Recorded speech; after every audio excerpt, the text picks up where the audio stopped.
ఈ ఎస్ఐఆర్ అనే కార్యక్రమం ఏంది మీకు ఒక్కసారి ఎక్స్ప్లెయిన్ చేసే ప్రయత్నం నేను చేస్తా.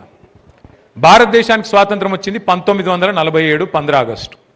మనకొక సంవత్సరం తర్వాత మనకు స్వాతంత్రం వచ్చింది సెప్టెంబర్ 17 1948. మీ అందరికీ ఎరికే. స్వాతంత్రం వచ్చిన కొత్తల పెద్దలు నెహ్రూ గారు, గాంధీ గారు, అట్లాగే పెద్ద మనుషులు చాలామంది కూర్చొని మరి ఎటు పోవాలి, దేశం కొత్తగా స్వాతంత్రం వచ్చింది, మనది మనం పరిపాలించుకోవాలి, ఎట్లా పరిపాలించుకోవాలి, ఏం చేయాలి, వివిధ దేశాల అనుభవాలు ఎట్లున్నాయి, అన్నిటి సమాహారంగా ఏం చేస్తే బాగుంటుందని ఆలోచన చేసి పెద్దలు భారతరత్న డాక్టర్ బాబాసాహెబ్ అంబేద్కర్ గారి నేతృత్వంలో ఆ రోజు ఒక కమిటీ వేసి, మీరు చాలా పెద్ద మనిషి, మీరు తెలివైన వాళ్ళు, మీరు నడపండి అని చెప్పి వారికి బాధ్యత అప్పచెప్తే మరి వారు 3 సంవత్సరాలు కష్టపడి అందరితో చర్చించి మరి భారత రాజ్యాంగాన్ని రూపొందించారు. ఆ రాజ్యాంగం అమల్లోకి వచ్చిన రోజే గణతంత్ర దినోత్సవంగా మనం జరుపుకుంటాం. మీ అందరికీ కూడా తెలుసు. భారత రాజ్యాంగం యొక్క గొప్పతనం ఏంటంటే, ఇలా అంబానీ కావచ్చు లేదా వేములవాడలో శాతరాజ్ పల్లెలో ఉండే ఒక దళితుడు, ఒక బలహీన వర్గాలకు సంబంధించిన ఒక బిడ్డ కావచ్చు, అంబానీ అయినా ఇక్కడ మన వేములవాడలో ఉండే ఒక సామాన్యుడైన రాజ్యాంగం ప్రకారం బాబాసాహెబ్ రాసిన కానూన్ ప్రకారం ఇద్దరికి ఒకటే ఓటు ఉంటుంది. ఆ ఓటుకు ఒకటే విలువ ఉంటుంది. ఇది ఇప్పుడు నేను చెప్తేనేమో అల్కగా అనిపిస్తుంది. వేరే వేరే దేశాలలో ఓటు హక్కు కోసం పోరాటాలు జరిగినాయి. అమెరికాలో చాలా కాలం నల్ల జాతీయులకు ఓట్లు లేకుండే. అమెరికాలో చాలా శతాబ్దాల పాటు మహిళలకు ఓటు హక్కు లేదు. కానీ మన దేశంలో డాక్టర్ బాబాసాహెబ్ లాంటి ఒక గొప్ప వ్యక్తి ఆ బాధ్యత తీసుకున్నాడు. కాబట్టే మొట్టమొదటి ఎన్నికల్లోనే అందరికీ సమాన ఓటు హక్కు, మహిళలకు కూడా ఓటు హక్కు కల్పించిన మహానుభావుడు డాక్టర్ బాబాసాహెబ్ అంబేద్కర్. ఈ మాట ఎందుకు చెప్తున్నా అంటే, ఆ రాజ్యాంగంలోనే ఒక మాట రాసిన అంబేద్కర్ గారు, జనాభా పెరుగుతున్నది, పెరిగిన జనాభాకు అనుగుణంగా 10 ఏళ్లకు ఒకసారి జనగణన చేయాలి, సీట్లు పెంచాలి, అట్లాగే ఎక్కడన్నా ఓట్లు సవరించేది ఉంటే ఓట్లు కూడా సవరించాలి అని పెట్టిండ్రు. దాని ప్రకారం ఏంటిది, ఈ ఓట్ల వడపోత కార్యక్రమం. ఎస్ఐఆర్ అంటే పెద్ద అర్థం కాని ముచ్చటేం కాదు. ఓట్ల వడపోత కార్యక్రమం, ఓటర్ లిస్టును జల్లెడబట్టే కార్యక్రమం, గంత తప్ప ఏం లేదన్న. దాని విషయం ఒకసారి మీకు చెప్తా. ఇది మొదటిసారి జరగలేదు, ఇది మొదటిసారి జరుగుతలేదు భారతదేశంలో. ఇది వరకు 13 సార్లు జరిగింది, ఇది 14వసారి. కానీ ఈసారి కొన్ని అనుమానాలు ఉన్నాయి కాబట్టి మనం జాగ్రత్తగా మనం ఉంటే మంచి జరుగుతుందన్న ఉద్దేశంతో ఎన్నికల కమిషన్ దగ్గరికి మన పార్టీ తరఫున నేనే పోయి ఎన్నికల కమిషన్ బీహార్ అప్పుడే మమ్మల్ని అందరినీ పిలిచింది. 6 నెలల కిందట 9 నెలల కింద పిలిస్తే పోయి అడిగినాం, సార్ మీరు ఇదేదో అధికారిక ప్రక్రియ అని చెప్పి ఆఫీసర్లకు అప్పచెప్తే కాదు, మీరు కంపల్సరీ ప్రతి పార్టీకి సంబంధించిన నాయకులు, కార్యకర్తలు ప్రతి పోలింగ్ బూత్లో ఉంటారు, మాకు కూడా అవకాశం ఇవ్వాలి, ఆల్ పార్టీ కమిటీ వేయండి అని మనం అడిగినాం. అడిగితే దానికి అనుగుణంగానే ఇవాళ బూత్ లెవెల్ ఏజెంట్ ఒక్కొక్క పార్టీకి ఒక్కొక్క ఏజెంట్ను నియమించుకునే వెసులుబాటు వాళ్ళు కలిగించినారు. మరి ఏంది అసలు దీని ప్రాసెస్ ఏంది, ప్రక్రియ ఏంది, దీని కథ ఏంది ఒక్కసారి మీకు తెలియాలి. ఎస్ఐఆర్ 13 సార్లు జరిగింది భారతదేశంలో. నేను మీకు చెప్పిన లాస్ట్ టైం ఎప్పుడు జరిగింది, చివరిసారి 2002లో జరిగింది. 2002లో వేములవాడ నియోజకవర్గం లేదు, అప్పుడు మీకు యాదకుండాలి. అప్పుడు నేరెల్లో ఉండే, సిరిసిల్ల ఉండే. ఇప్పుడున్న వేములవాడ అప్పుడు సిరిసిల్లలు ఉండే, నేరెళ్ళ ఇప్పుడున్న సిరిసిల్ల అంతా అప్పుడు నేరెళ్ళలు ఉండే, మీకు ఎరికేది. సో అప్పుడు ఆ కాలంలో 2002లో అప్పుడు ఎస్ఐఆర్ జరిగింది. అప్పుడు ఉమ్మడి ఆంధ్రప్రదేశ్ ఉండే, తెలంగాణ లేకుండే. మరి ఇప్పుడు అన్నీ మారినాయి. తెలంగాణ అయ్యింది, వేములవాడ నియోజకవర్గం 2009-8 అయింది. మరి 2002 లిస్టు తీసుకుంటారు. రెండోది ఏం చేస్తారు, 2025 మొన్న జరిగిన లేటెస్ట్ 2025 ఓటర్ లిస్టు కూడా తీసుకొని పక్కకు పెట్టుకొని, ఇక్కడ ఇంపార్టెంట్ పాయింట్ ఏంటంటే 2002లో కొంతమంది పిల్లలు ఆ రోజు పుట్టి ఉండరు. ఇప్పుడు వాళ్ళు పుట్టినోళ్ళు 2025 లిస్టులో ఉండొచ్చు. ఆ రోజు ఉదాహరణకు నేను చెప్తున్నా, ఇప్పుడు మా అరుణక్క ఉంది ఇక్కడ, అరుణక్కకు ఆ రోజు కోడలు లేకపోవచ్చు, ఇలా కోడలు వచ్చింది, మరి కోడలి పేరు ఉండాలి కదా.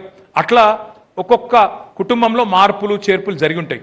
ఆడపిల్ల ఇంకో ఇంటికి పోయి ఉంటుంది, అట్లాగే ఇక్కడ పిల్లగాడు పుట్టింటాడు, ఆయనకి 20 ఏళ్ళు వచ్చింటాయి. సో అట్లా ఏమేం మార్పులు జరిగినాయో ఆ 2002 ఓటర్ లిస్టు, 2025 ఓటర్ లిస్టు రెండు ఇప్పుడు అంతా అధికారులు చేస్తున్నారు ఆ పని. ఆఫీసులలో కూర్చొని మొదలు మ్యాపింగ్ చేస్తారు, ఫ్యామిలీ మ్యాపింగ్ అంటారు. ఉదాహరణకు మరి ఆ కుటుంబంలో ఎవరు ఉన్నారు 2002 లిస్టులా 2025 లిస్టులా వాళ్ళు టిక్ పెట్టేస్తారు. వాళ్ళకు కొత్త పేర్లు ఏమైనా ఉన్నాయనుకో 2025 లిస్టులో, వీళ్ళు ఎవరు, కొడుకా, అల్లుడా, బిడ్డనా అని చెప్పి లింకు పెట్టాలి. దానికోసం ఆ లింక్ కానోళ్ళు కుటుంబం ప్రూఫ్ డాక్యుమెంట్లతో పాటు ఒక ఫారం నింపాల్సి ఉంటుంది. ఎన్యూమరేషన్ ఫారం అంటారు దాన్ని. ఏది కొత్తగా ఎవరైతే 2002లో లేకుండా 2025లో ఉన్నారో వాళ్ళ ఫ్యామిలీ మ్యాపింగ్ కోసం, అంటే ఆ మనిషి, ఆ కుటుంబ పెద్దెవరు, ఆ కుటుంబంలో ఎవరెవరు ఉన్నారు, కొత్త కోడలు వచ్చిందా, కొడుకు వచ్చిందా, ఎవరు వచ్చిండ్రు, వాళ్ళ కోసం ప్రూఫ్తో సహా ఎన్యూమరేషన్ ఫారము మనం నింపాల్సి ఉంటుంది. ఇది ఒక ఇంపార్టెంట్ పాయింట్. ఈ పని నిజానికి అధికారులే చేసుకోవాలి. ఆఫీసులలో కూర్చొని 2 లిస్టులు ముంగట పెట్టుకొని జూన్ 25 లోపలనే వాళ్ళే ఇదంతా చేసుకోవాలి. ఇక్కడ ఇంపార్టెంట్ పాయింట్ ఏంటంటే, నెక్స్ట్ స్లైడ్, మనం ఎక్కడొస్తాం. వాళ్ళ తెలంగాణ రాష్ట్రంలో 3,39,00,000 ఓటర్లు ఉన్నారు. లేటెస్ట్ ఓటర్ లిస్ట్ ప్రకారం 35,985, అంటే దగ్గర దగ్గర 36,000 పోలింగ్ బూత్లు ఉన్నాయి. అందులో మీ వేములవాడలో 262 బూత్లు ఉన్నాయి. మరి ఈ 262 పోలింగ్ బూత్లలో ఏం ప్రక్రియ జరుగుతుంది, ఏం జరుగుతుంది అంటే, మీకు సరిగ్గా ఈ నెల 25వ తారీఖు నుంచి ఇంటింటికి వచ్చి మరి అధికారులు వస్తారు. అధికారులు అంటే ఎవరు? Booth level officer. Booth level officer అంటే ఎవరు? అంగన్వాడీలు ఉంటారు. అదేవిధంగా ఈ మహిళా సంఘాల్లో ఉండే ఆర్పీలు ఉంటారు, కమ్యూనిటీ ఆర్గనైజర్లు ఉంటారు. వాళ్ళే బూత్ లెవెల్ ఆఫీసర్లుగా నియమించబడ్డారు. ఆ బూత్ లెవెల్ అధికారులు ఏం చేస్తారంటే, ఇంటింటికి వస్తారు. వాళ్ళకు ఒక్కొక్కరికి 1000 ఓట్లు. బూత్ అంటే ఎంత? పోలింగ్ బూత్ యావరేజ్గా సగటున 1000 ఓట్లు ఉంటాయి. 1000 ఓట్లు అంటే ఎంత? 350 ఇండ్లు ఉంటాయి. 300 నుంచి 350 ఇండ్లు ఉంటాయి. ఆ 350 ఇండ్లు 30 రోజులల్లా, జూన్ 25 నుంచి జూలై 24 వరకు, నెల రోజులు, అంటే రోజుకొక 10 ఇండ్లు అనుకోండి, తిరగాలి. తిరిగి మొత్తం ఆ ఇంట్లో ఎవరు ఉన్నారు, ఎవరు లేరు, మొత్తం టిక్కులు పెట్టుకోవాలి. ఎవరైనా లేకపోతే తీసేయాలి. ఇక్కడ ఏం చూస్తారు ముఖ్యంగా అంటే, 4 రకాలుగా చూస్తారు. ఒకటి, ఎవరైనా చనిపోయిన వాళ్ళు ఉంటే వాళ్ళ ఓటు తీసేయాలి. చనిపోయిన వాళ్ళు ఉంటే ఓటు తీసేయాలి. ఎవరన్నా కొత్తగా 18 ఏళ్ళు నిండిన వాళ్ళు ఉంటే వాళ్ళ ఓటు రాపియాలి. మూడోది, దబ్బని ఎవరన్నా వేములవాడలో ఎవరన్నా పోయి కరీంనగర్లో స్థిరపడ్డారు. చాలామందికి మీకు తెలుసు, నేను చెప్పాల్సిన అవసరం లేదు. ఒక ఓటు ఊళ్ళు ఉంటుంది, ఇంకోటి వేములవాడ పట్టణంలో ఉంటుంది, ఇంకోటి కరీంనగర్లో ఉంటుంది, ఇంకోటి హైదరాబాద్లో కూడా ఉంటుంది. కొంతమంది ఇప్పుడు మా చీరలోంచి వెళ్ళినారు. ఇక్కడ మా చీరలంచ ఊరు అదే కనబడ్డారు కాబట్టి అంటున్నాను. లక్ష్మణ్ ఉన్నాడు. చీరలంచోళ్ళు ఇదివరకు సిరిసిల్లలు ఉండే, ఇప్పుడు మడ్మానేరు కట్టినాక ఏమైంది, అంతా ఇటు వచ్చి ఇక్కడ కాలనీ కట్టుకున్నాక ఓటు అక్కడ ఉన్నది ఇక్కడికి రావాలి. ఇప్పుడు ఒకసారి నిజంగా చెప్పాలంటే కొన్ని ఓట్లు అక్కడ ఉన్నాయి, కొన్ని ఇక్కడ ఉన్నాయి, కొన్ని 2 కూడా ఉన్నాయి. అక్కడ సిరిసిల్లలో ఓటు వేయచ్చు, వేములవాడలో ఓటు వేయచ్చు, అట్లా 2 ఓట్లు ఉన్నాయి. చెప్తా మీకు వివరంగా చెప్తా. ఇప్పుడు ఏమైతే దీంతోనంటే, ఒక మనిషికి ఒకటే ఓటు మిగులుతుంది. ఇక మీరు డిసైడ్ చేసుకోవాలి, మీరు చీరలంచలు అక్కడ ఉంటారా, నాయనూరిపల్లిలు ఉంటారా, ఇక్కడ R&R కాలనీలు రాయించుకుంటారా, డిసైడ్ చేసుకోవాలి. ఒకటే ఓటు మిగులుతుంది. అయితే ఇక్కడ ఏంటంటే, మొదలు జూలై 24 దాకా, వచ్చే నెల 24 తారీఖు దాకా ఇంటింటికి BLO BLA ఇద్దరు పోవాలి. మన బూత్ లెవెల్ ఏజెంట్లు ఎవరైతే ఉన్నారో మీరు కూడా ఉండి ఏమేమి చేయాలో కూడా నేను చెప్తా.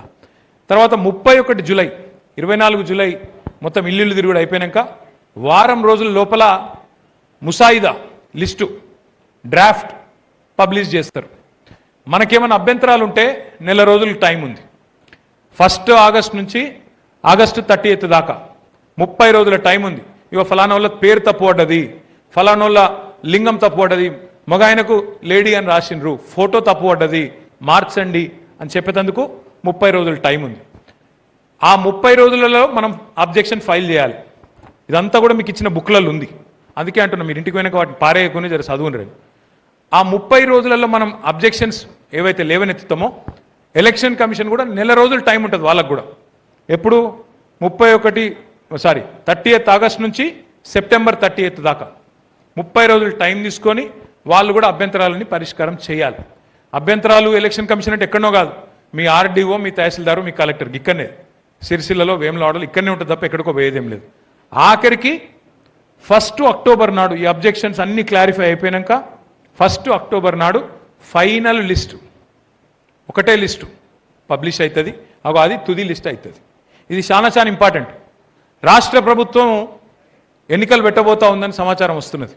ZPTCలు, MPTCలు, మండల పరిషత్ ఎన్నికలు, జిల్లా పరిషత్ ఎన్నికలు పెడతారు ఈ సంవత్సరంలో అని చెప్పి వార్తలు వస్తున్నాయి. మరి ఇదివరకు లోకల్ బాడీకి ఒక ఓటర్ లిస్ట్ ఉంటుండే, ఎమ్మెల్యేకి ఇంకో ఓటర్ లిస్ట్ ఉంటుండే, ఎంపీకి ఇంకొక ఓటర్ లిస్ట్ ఉంటుండే. దానికి దీనికి బూతులతో సహా కొన్ని మార్పులు చేర్పులు ఉంటుండే. ఇప్పుడు అట్లుండదు. ఇక ఒకటే ఓటర్ లిస్ట్. ఇక ZPTCకైనా, MPTCకైనా, ఎమ్మెల్యేకైనా, ఎంపీకైనా ఒకటే ఓటర్ లిస్టు. కాబట్టి ఇక్కడ కూర్చున్న నాయకుల్లో ఎవరైతే ఎంపీటీసీలు కావాలనుకుంటున్నారో, ఎవరైతే జెడ్పీటీసీలు కావాలనుకుంటున్నారో వారందరితో నా ప్రార్థన, అందరికంటే ఎక్కువ సీరియస్గా మీరే తీసుకోవాలి ఈ ఎక్సర్సైజ్ అని చెప్పి నా ప్రార్థన. Next slide. మరి మీరు ఏం చేయాలి? ఒక నియోజకవర్గానికి ఎమ్మెల్యే ఎట్లుంటాడో ఇవాళ ఒక బూత్కి బిఎల్ఏ అట్లా. బిఎల్ఏ అంటే ఏం చేయాలి? ఏం చేయాలంటే ఒక నెల రోజులు మీరు దయచేసి రోజుకు మీరు తిరగాల్సింది కేవలం 10 నుంచి 15 ఇండ్లు, అంతకంటే ఎక్కువ కాదు. ఆ బిఎల్ఓ గారితో పాటు మీరు ఇంటింటికి పోవాల్సి ఉంటుంది. పోయి ఏం చేయాలి? అసలు నిజంగా అందరూ ఇంట్లో ఉన్న వాళ్ళందరూ ఉన్నారా లేదా? ఎందుకంటే ఒక వార్త ఏమి వినబడుతుందంటే బీహార్లో, బెంగాల్లో, ఇంకా ఎస్ఐఆర్ జరిగిన మిగతా రాష్ట్రాల్లో మాకు పడయి అనుకున్న ఓట్లు కొన్ని కట్ చేసిండ్రు అనే వార్తలు వస్తున్నాయి. నేను ఉత్తగానే చెప్తలేను ఈ మాట. బెంగాల్లో ఈరోజు ఈ నిమిషానికి 27 లక్షల మంది మాకు ఓటు హక్కు ఉంది కానీ మమ్మల్ని తొలగించిండ్రు అని చెప్పి కోర్టులో ఇంకా నడుస్తున్నది పంచాయతీ. అది కోర్టు నడుస్తూనే ఉన్నది. ఇక్కడ ఎలక్షన్ అయిపోయింది, ఆమె దిగిపోయింది, ఆగమాగం అయితేనే ఉన్నది. అందుకే ఇంపార్టెంట్, ఒక్కొక్క ఓటు మనం జాగ్రత్తగా చూసుకుంటే మనకు ఆ పరిస్థితి తప్పుతుందన్న ఉద్దేశంతోనే మీకు ప్రత్యేకంగా ఈ అవగాహన కార్యక్రమం. ఇంటింటికి పోవడం, బిఎల్ఓ గారితో ఓటర్లందరూ ఎన్యూమరేషన్ ఫామ్ నింపేటట్టు చూసుకోవడం, 18 ఏళ్ళు నిండిన వాళ్ళు ఉంటే వాళ్ళ ఓటు రాయించడం, ఎవరైనా చనిపోతే వాళ్ళ ఓటు తీయించడం, అట్లాగే డూప్లికేట్ ఓట్లు, దాని గురించి నేను మళ్ళీ చెప్తాను. Next slide. ఇప్పుడు మనం ఇక్కడ ముఖ్యమైన మాట మీరు గుర్తుపెట్టుకోవాల్సింది ఏంటంటే, ఇందాక జీవన్ రెడ్డి గారు చెప్పినట్టు రేపు తప్పకుండా వేములవాడ గెలుస్తాం, అందులో అనుమానం ఏం లేదు. కానీ ఎస్ఐఆర్లో మీరు ఎంత గట్టిగా ఉంటే, ఎంత సిన్సియర్గా పనిచేస్తే మీ మెజారిటీ అంత పెరిగే ఆస్కారం ఉంటుంది. జాగ్రత్తగా ఉండండి వేములవాడ మా సోదరులు సోదరిమణులు అనేది నా ప్రార్థన. ఎందుకంటే ఇళ్ళనే లంగతనాలు జరుగుతాయి. మనం గవర్నమెంట్లో లేము, ఇక్కడ రాష్ట్రంలో లేము, కేంద్రంలో లేము. అందుకే వాళ్ళు మరి వాళ్ళ అధికారాన్ని అడ్డం పెట్టుకుని మన కింద మీద చేసే ప్రయత్నాలు చేసే అవకాశం ఉంటుంది. కాబట్టి మనం ఎంత సిన్సియర్గా, ఎంత సీరియస్గా గల్లీ ఇల్లు తిరిగితే మనకు అంత లాభమయ్యే ఆస్కారం ఉంటుంది. కాబట్టి చాలా జాగ్రత్తగా మీరు చూడాలని చెప్పి నా ప్రార్థన. ఇందులో ముఖ్యమైన బాధ్యతలు ఏంటంటే మీకు గవే, ఏమన్నా ఎక్కడన్నా మన వాళ్ళ ఓట్లు తీసే ప్రయత్నం చేస్తే కనిపెట్టుకోవాలి, బిఎల్ఓ గారికి వెంటనే చెప్పాలి. కాదు మేడం ఈ ఓటర్ ఇక్కడనే ఉన్నాడు, మీరు ఎట్లా తీస్తారు, వెంటనే అబ్జెక్షన్ రాయాలి. దానికి ప్రొసీజర్ ఉంది, ఫార్మాట్ ఉంది, అవన్నీ మీకు లక్ష్మీ నరసింహారావు గారు మీకు పంపిస్తారు, ఏం బాధపడేది లేదు.